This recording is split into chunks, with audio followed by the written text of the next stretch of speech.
Hello, this is Dave Worthen.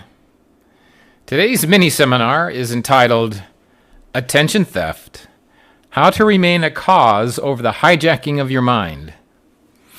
Okay, so buckle up, here we go. In the current environment, you may sometimes feel that your attention is on 1,000 different things. In actuality, it's not on 1,000 different things, but that's what it feels like, right? And this is important to understand with respect to your attention because one, it's your attention. And two, because it's being covertly and overtly hijacked. Let's start with the definition of attention. Attention, the act or state of applying the mind to something. There are several definitions for attention, but the simple truth is it is an act of applying your mind to something. And applying is the key word. Because it is a causative action. When you help your teenager with his or her homework, you most certainly apply your attention. When you are preparing a proposal for a client or helping a customer with a problem, you are applying your attention. The root word of attention comes from Latin, literally, quote-unquote, an active direction of the mind, and to, quote-unquote, stretch toward. Active direction, stretch toward. These are causative actions. These are actions you knowingly take to put or place your attention on someone or something. Now let's take this a step further. A day in the life. Have you in recent times felt your attention more dispersed? Have you thought of things you need to do, quote unquote, yet when you get home from work, despite the available time, you have a difficult time applying your mind to these things? Or you will get to these things on the weekend, quote unquote, and yet the weekend arrives and maybe a few things get done, but not because of your lack of resolve, but because your attention has been under assault. Think about that for a moment. Your attention has been under assault. And assault might bring an image of physical threats. Well, you may not have been on the receiving end of a physical threat, but you may have witnessed on social media or TV a flow from others to others, where you cannot believe you are watching the actual assault of good individuals. Observing this flow in itself shocks your system into an attention deficit. After you've seen too much, your attention goes into overload, and you scroll off, turn it off, or turn away. And often because of the sheer insanity of it, you get enraged. And now where is your attention? See, outside the actions that you intimately are involved with, like your work and your family, your attention will be usurped by events either real or invented or both. These events not only disperse your already taxed attention span, but also covertly derail your ability to apply your mind to new things and getting things done. The key thing to understand is the application of your mind to something is under siege. You may feel tired or listless, or I've had enough of wearing this mask, quote unquote, and that's not unexpected. But if you find yourself with projects or things you have trouble applying your mind to, this is the real threat. Because if someone can, by covert or overt means, direct and disperse your attention, then the control of your ability to apply your mind in an active direction has shifted. The hijacker has co-opted a seat in the back of the plane in your head. He may not have moved close enough to hold a plastic knife to your throat, threatening your life, but the shift of attention has gone from you being cause to being effect in the blink of an eye. The attention thieves have slipped into your consciousness in the middle of the night like a thief. And these attention thieves are not there to steal your jewelry or TV. They're there to steal your elan vital and life force. They're there to rob you of your ability to apply your mind in a certain direction. They are, in fact, attempting to control the direction. And for what purpose? The same as any thief.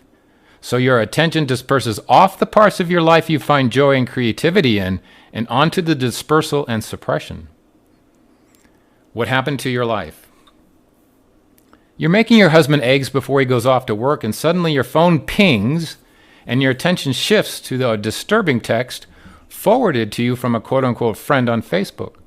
You start typing furiously back to her. Your husband looks up at you as he is very aware that you are upset. He looks over at the stove and he sees his eggs crackling in the skillet. He sips his orange juice and interrupts you and says, "Honey, I need to go as I'm running a bit late." You look up from your text and apologize, set your phone down, and serve your husband his breakfast. Your husband drives to work thinking, whatever happened to those mornings with soft lap kisses that he would get from you? Lap kisses? You mean genuine real-time affection in the morning? You've got no time for that. See? The answer to attention theft. The answer to this attention hijacking is not necessarily easy, but it is something everyone can do. The first thing is to step back and become more aware of just how deep this attention thief has embedded themselves in your life. And I'm telling you, it takes some inspection. Since this has been going on for some time, you might find it already in your bloodstream and part of your normal everyday life. It is not normal, nor should it be in any of our everyday lives. Also, you cannot be cavalier about it if you want to change things. The next step is to understand this basic definition of attention. Once again, attention, the act or state of applying the mind to something. The key to this is how much of your attention has been stolen, and how able are you to apply your mind to something productive. And even as productive as you are, does it sometimes feel like your attention has been, quote unquote, all used up by the daily actions you're involved in? Sure it does. But it's not the entire truth. You will feel more attention deficit because of the subtle shift from cause to effect, yet it only feels this way. You can knowingly shift back the direction of your attention to those undone projects or goals. Will you feel tired? You bet. Will you procrastinate? It'll happen. Will you want to just take a breather so you can go on another day? Most likely. But these are all symptoms of attention theft. The flight attendant knew immediately what was going down when the plastic knife pierced the skin on her neck. The attention thieves haven't got that far into our lives yet, but I'm willing to bet your attention will often wonder just how far down this river this hijacking is going. There are hair salon owners and small business owners that don't own what they once owned, and now their attention, elan vital, and livelihood have radically shifted direction, and out of pure survival are applying what attention they do have in a new direction. Since the attention thieves are covert, there won't be any platform you might be on, from Instagram to Facebook to Netflix to TV, that you won't be aware of how this shift is occurring. You can turn off your TV, cancel your Netflix, and only try to watch content that is more upbeat. And you'll be doing just fine. And you'll be enjoying some funny videos of your sister's newborn pics. And just as you're getting some much needed enjoyable content, someone thinks you need to know about pedophilia because this is something that needs debate. See, while they hijack your attention, there's a covert and outright overt attempt to blur your ability to discern a basic sense of right and wrong. But they want you to consider this idea, see? Which is like putting too much chlorine in your pool and asking if your eyes burn while you swim. The truth is you only need to consider how much are these attention thieves embedded in your life, for real. And you have to ask yourself, how empowered do you feel each day to accomplish not just your business or career goals, but to truly create the meaning and joy in your life that you feel too tired or exhausted to create? The answer to the hijackers is to take the plane back.